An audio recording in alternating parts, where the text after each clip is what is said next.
नवरात्रि व्रत का पारण कब करें और साथ ही कलश विसर्जन की सही विधि क्या है और संपूर्ण जो सामग्री है उसका विसर्जन कब करें, इस वीडियो में आपको जानने समझने को मिलेगा। जय माता दी दोस्तों, नवरात्रि अब अंतिम चरण पर है। ऐसे में प्रश्न आते हैं कि क्या हम किस विधि से दीपक और सारी चीज़ों का जो है विसर्जन करें ताकि संपूर्ण फल हमें प्राप्त हो। तो इस वीडियो में वही जानकारी है। पूजा करना जितना महत्वपूर्ण है, सभी सामग्री का विसर्जन भी उतना महत्वपूर्ण है। तो सबसे पहले तो आप व्रत का पारण कब करें, इस बारे में बहुत सारे प्रश्न आते हैं।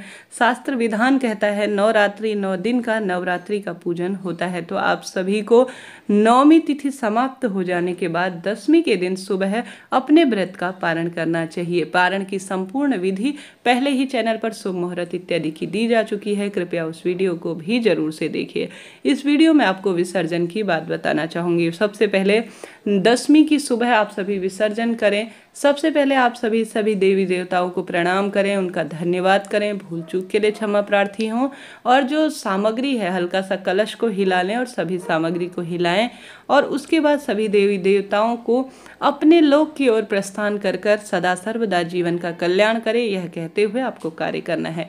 सबसे पहले सुहाग की सामग्री की बात कर लेते हैं। सुहाग की सामग्री को आपको आप माता रानी का प्रसाद स्वरूप जानकर अपने पास थोड़ा सा मात्रा जरूर से रखनी है।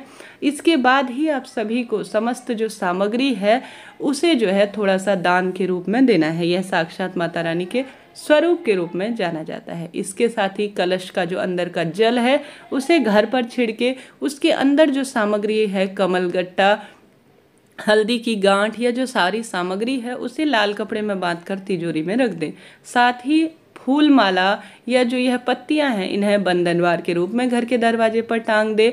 फूल माला, दुर्वा या जो सभी सामग्री चढ़ी हुई है उन्हें अपने घर के ही गमले में रख देना ज़्यादा उचित होता है। चाहे तो आप इसे भू विसर्जन कर सकते हैं, चाहे तो जल विसर्जन कर सकते हैं। कहने का अर्थ है ऐसे विसर्जित करें कि किसी के पैर पर यह चीज़ ना आए और सही स्थान पर इन्हें विसर्जित करना पूजा पाठ का सबसे बड़ा हिस्सा माना जाता है। यज्ञोपवीत इत्यादि आप सभी घर पर ही कोई व्यक्ति पहनने वाला है तो पहनने के काम में ले लीजिए, नहीं तो आप इसे पंडित ब्राह्मण जी को भी दान में दे सकते हैं। चावल इत्यादि जो भगवान जी को चढ़ाए हुए हैं या जो है जो पूजा में काम में किसी भी रूप में आए हैं, जैसे स्क्रीन पर आप देख पा रहे हैं, अगर इन्हें चिड़िया कबूतर ग्रहण कर लेती है तो उन्हें दे दीजिए। किसी के खाने योग्य है तो उन्हें दे दीजिए, नहीं तो गौ माता के गोदान में अर्थात गौशाला में आप दान करवाने के लिए ज़्यादा हैं तो दे सकते हैं। कोई भी चीज़ पैरों में ना आए, यहाँ वहाँ ना पड़े, इस बात का ध्यान रखें।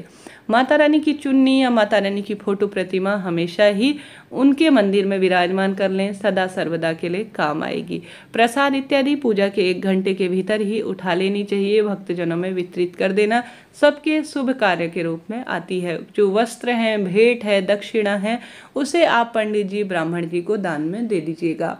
इस तरह से आप सभी को सरलतम तरीके से विसर्जन करना है, व्रत का पारण करना है और माता रानी से प्रार्थना करें कि सदा सर्वदा खुशियों के भंडार भरे।